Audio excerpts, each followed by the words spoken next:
From News Channel 15, you're watching News Channel 15 Tonight with Kyle Peach. This is News Channel 15 Tonight. Hi, good evening, and thanks for joining us tonight. I'm Kyle Peach. Here's a look at what's going on. Back on Tuesday night, the McLeansboro Fire Department was called to a residential structure fire in the 11,000 block of Anderson School Road. WFIW says the incident quickly escalated as the blaze involved multiple structures and was fueled by windy conditions, causing the fire to spread rapidly from the exterior to the interior of the homes. Upon arrival, firefighters encountered heavy fire engulfing both structures. A total of 42 firefighters battled that blaze for about 5 hours as crews from 6 different fire departments were called to assist. Fortunately, there were no injuries reported. The Illinois State Fire Marshal has been called to investigate the cause of that fire. Olney police report several recent arrests, a number of them last Thursday.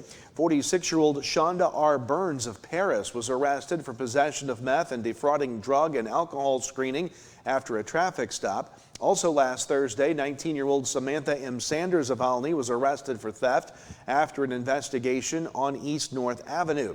Last Thursday, 21-year-old Deacon D. Paddock of Olney was arrested for criminal trespass, resisting or obstructing a peace officer, and unlawful possession of nitrous oxide. This after an investigation in the 300 block of Lee Avenue. Also on Thursday, Olney police arrested 65-year-old Ronald L. Blackford of Olney for trespass after an investigation on East Main Street. Meanwhile, last Friday, 43-year-old Ashley S. Waldrop of Olney was arrested on a Williamson County warrant for theft after a traffic stop. Saturday, 36-year-old Evan J. Blows of Olney was arrested for delivery, possession with intent to delivery of meth, possession of meth, criminal fortification of a residence, and aggravated domestic battery after an investigation on East Chestnut Street. 47-year-old Jeremy W. Carter of Casey was also arrested there for possession of meth and criminal fortification of a residence. And back on Monday, 53-year-old Justin P. Downen of Fairfield was arrested for possession of meth following a traffic stop. The Wabash General Hospital Board of Directors has approved the hospital's 2025 Community Health Needs Assessment during their meeting on Monday night. WSJD reports that President and CEO Carissa Turner told the board that the assessment is required for most tax-exempt 501c3 hospitals, though Wabash General is exempt as a district hospital. Turner said that the hospital chose to do the report, more than 50 pages, anyway, as part of its strategic planning process and commitment to the community. The assessment included 2 in-person focus groups with 21 participants and an online survey generating 78 responses. Turner thanked local media for helping to distribute the survey. According to the report, Wabash General's service area has a population of some 33,600 people, which is projected to decline about 4% between 2025 and 2035. About 34% of residents are over the age of 55. When asked what healthcare services are needed but not provided currently, respondents cited additional specialty services, including urology, rheumatology, pediatric mental health, oncology, cardiology, and pulmonology. Turner noted several of those services are already available locally, highlighting the need for better public awareness. The hospital is actively recruiting for urology and rheumatology. Other needs identified included dental care for children on Medicaid, autism support services, expanded pediatric behavioral health, and broader access to basic household needs and youth programs. Mental health ranked as the most serious health concern facing the community, followed by substance abuse, cancer, obesity, nutrition, and social determinants of health. Turner said the hospital will maintain the same priority areas identified in its 2023 assessment, with mental health services at the forefront. Survey data also showed high levels of stress among respondents. 43 reported moderate stress levels, while 23 indicated high to very high stress. Joint and back pain, as well as obesity, were also commonly reported as personal health challenges. Board members discussed what they described as increased openness about mental health issues and the importance of improving access through options such as telehealth and employee assistance programs. Turner emphasized that while the assessment is not required for Wabash General, it does provide valuable insight into how the community perceives its health and where services can be strengthened. The full Community Health Needs Assessment is now set to be published on the hospital's website. Illinois Eastern Community Colleges has announced a series of informational workshops that have been scheduled to help employees of Champion Labs learn about services available under the Workforce Innovation and Opportunity Act. The sessions will provide guidance on career counseling, job search assistance, education and retraining opportunities, and unemployment insurance assistance. Presenters will include the Illinois Department of Commerce and Economic Opportunity, the Southern 14 Workforce Investment Board, IECC's schools, as well as U.S. Department of Labor, Employee Benefits Security Administration, and the Illinois Department of Employment Security. All of the sessions scheduled will be held at the Frontier Community College Workforce Development Building at 2 Frontier Drive in Fairfield. Here's that schedule. For those with last names beginning with A through E, the workshop will be Thursday, March 5th at 10 a.m. For those with last names beginning with F through J, it will be Thursday, the 5th at 1:30 p.m. For those with last names K through O, it will be Friday, March 6th at 10 a.m. For those P through T last names, it'll be Friday the 6th at 1:30 p.m. Then on Monday, March 9th at 10 a.m. for those last names U through Z, with a final workshop on Monday the 9th at 1:30 p.m. for anyone unable to attend those previous sessions. More to come here tonight. A look at your weather forecast is next, and then a lot of postseason basketball in sports. Stay with us. You're going to love the great deals at Steve Faulkner Automotive. Get 0% financing and $7,000 off Ram 1500s or lease a Pacifica for $399 a month. See the deals at SteveFaulknerAutomotive.com. President's Day savings are at Steve Faulkner Automotive. Lease a new Jeep Compass for only $379 a month, or lease a 2026 Wrangler for $359 a month. Save a bunch of Benjamins and go to SteveFaulknerAutomotive.com.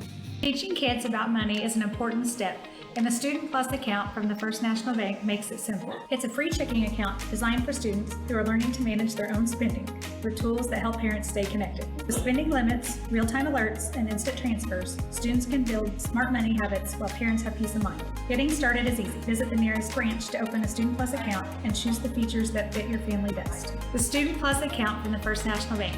Parents choose the controls, students learn responsibility. Member FDIC. Hi, I'm Tony. I graduated Wabash Valley College in Mount Carmel, and it was the best decision ever.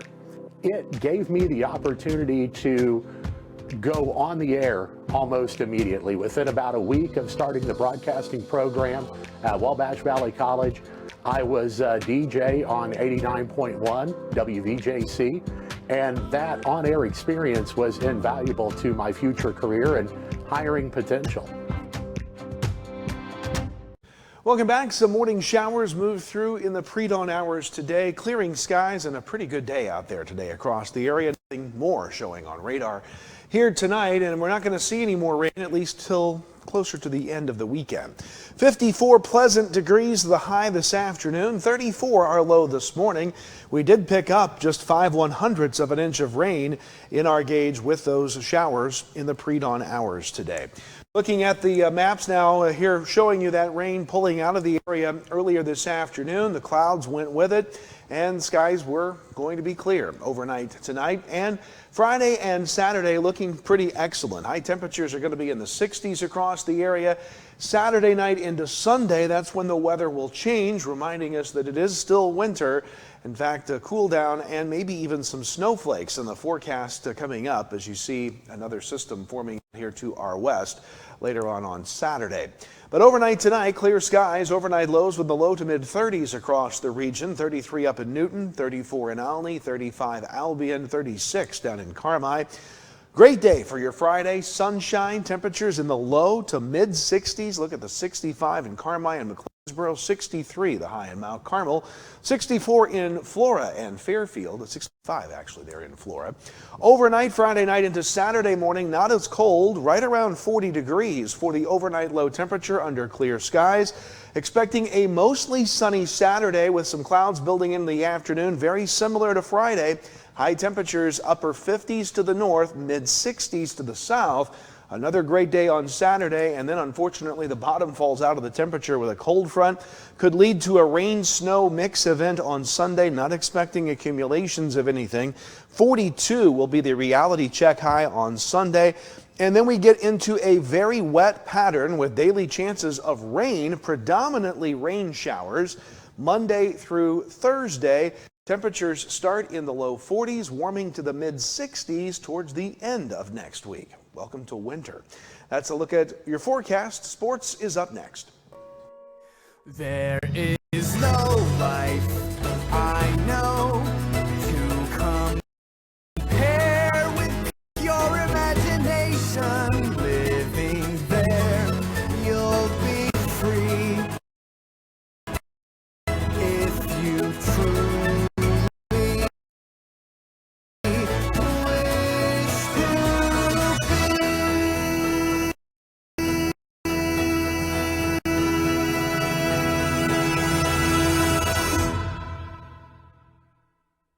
Are you living with chronic conditions or finding it hard to manage your health at home? If you're 18 or older, have a primary care provider through Wabash General Hospital, and live in Wabash, Edwards, White, or Lawrence County, our community paramedics can help. Get support in the comfort of your home, including follow-up care, home safety and medication education, vital sign checks, disease management support, and resource connections. Our certified paramedics will work with your doctor to provide non-emergent care to keep you healthy at home. Ask your WGH primary care provider for a referral to community paramedicine.